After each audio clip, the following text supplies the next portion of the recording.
Alright everyone, it's time for political shakeup news. Things have shifted slightly in the Democratic primary actually. It is a significant shift, although it doesn't have a significant outcome. I'll try to explain.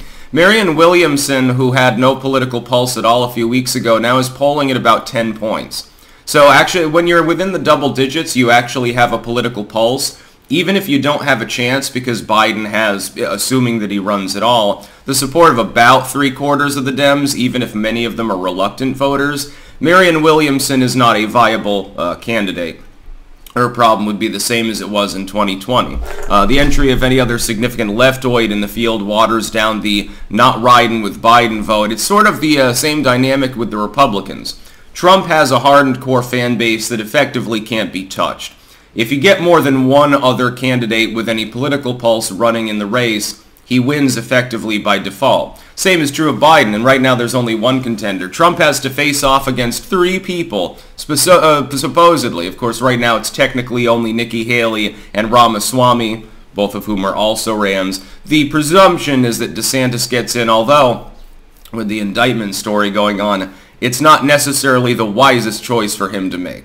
I'll put it quite plainly, if he gets in, he's nuts. If he does win the primaries, he goes on probably to lose the general election. I've already said that I'll be voting for Trump. That includes if it's a write-in vote. At this point, if the GOP doesn't back him, they're nuts too. Marianne Williamson is sort of like, imagine you've got a neighborhood, the Democratic neighborhood. At one end of the street, you've got Joe Biden, and he's the creepy old man, and all of the parents warn their kids, if you're going to that end of the street, walk on the other side. Don't go in front of creepy Joe's house. Marianne Williamson is at the opposite end of the road, and she's the one that has like really eclectic decor out front and gives free tea leaf readings and Reiki adjustments and stuff like that. She has never held a political position.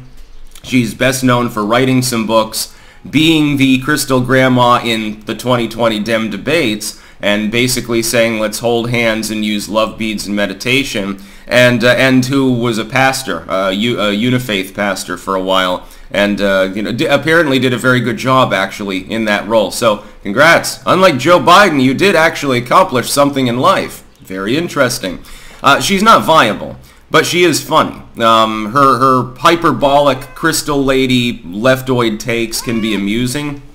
And as far as leftoids go, she's on the more innocuous side with regards to most issues. Of course, still the standard anti-gunnery, still the standard wokeness in general, which is pernicious. But the way she goes about it is more hippie-ish than, flat-out malevolent like an Antifa member or something. She's sort of a little bit like Jill Stein when you think about it, although a little bit less on the environmental spearhead end. I can't imagine Marianne Williamson handcuffing herself to a bulldozer, for example. Interesting.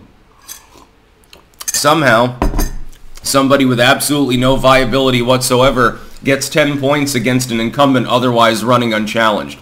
That's a considerable number of Democrats who must be awfully pissed at Joe Biden to entertain the possibility of what effectively would be a wasted vote on Marianne Williamson. Now, assuming that Biden runs, I suspect that he wins, based solely on the incumbency.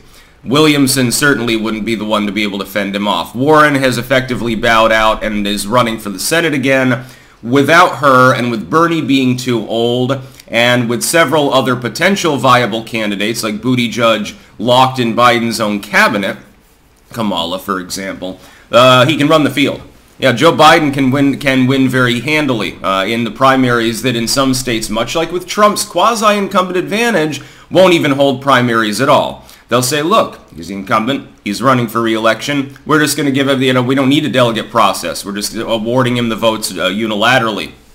Trump will have this advantage in some states too.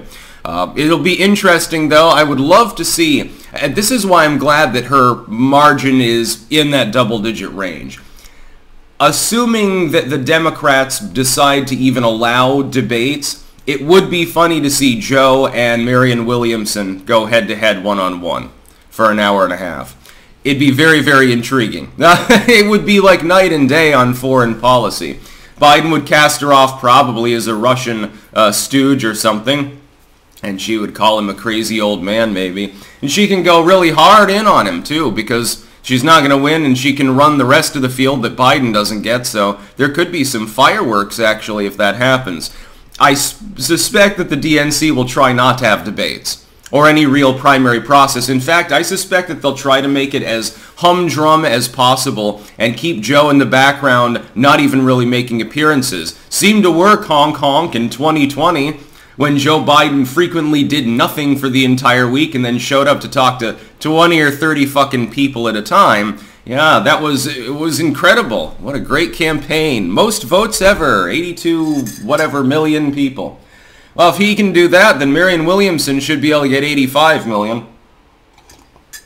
At least she can get more than 10 people to show up for a rally. Biden had trouble with that when he was running. You'll note that Hillary had that same trouble, actually, at times to a lesser extent. Of course, the social distancing thing really helped the Biden campaign at the time because it helped to mask the fact that he simply couldn't get anyone to show up most of the time. I suspect that she could probably cause some problems for Biden, though, especially among one voter bloc. And this is the only thing that's of import, and it's only one poll, so huge grain of salt. It's not an aggregate. It could be bullshit. She could be at one point, and it's just a statistical anomaly. Here's the one problem for Joe. He's having problems with retaining any form of enthusiasm among young and or left voters, so that block of the party. It's not a significant block as mainline liberals or union Dems, etc. He's got those more in his bag already. Those that haven't fled to the GOP by this point. He's got them. But you do need the youth to go knock on doors. And Biden has absolutely no charisma. There is no enthusiasm there. I mean, I see people praising Biden, saying 4 more years, blah, blah, blah. It's not the Zoomers doing that. No, it's largely it's millennials, the dumbasses that they are. People that are in their 30s or young Gen X at this point, I suppose, too. People in their 40s.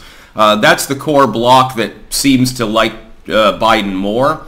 Whereas Trump, at least among GOP youth, he has fairly high enthusiasm. It's lower among the older echelons. Marianne Williamson, therefore, if she comes out of left field, could make things difficult for Biden by pushing him to the left. And if he goes to the left and then alienates left Dem independent voters, people who lean Dem but they're not registered with the party, and they're like, well, yeah, I like a little more welfare, but I'm not all sold on this wokeness thing. If he alienates them, then he has a whole new realm of problems. What the Dems would want, if Biden, assuming he's the candidate, they want him to run unopposed and for Trump to get dogpiled, because that's effectively, I think, their only hope. That's how they hope to beat him. Beat on Trump, but from the GOP itself, scramble his message real good, distract him for months, while Biden can effectively sit there and do nothing, so he can't make any mistakes, because he's not rallying or doing anything. If he has to fight off anyone who's in the double-digit range, potentially even up to and including debating them, that could get messy for Joe, and that's not what the Dems want. They're probably pissed at Williamson and preparing to bribe her right now. That's about all. Peace out.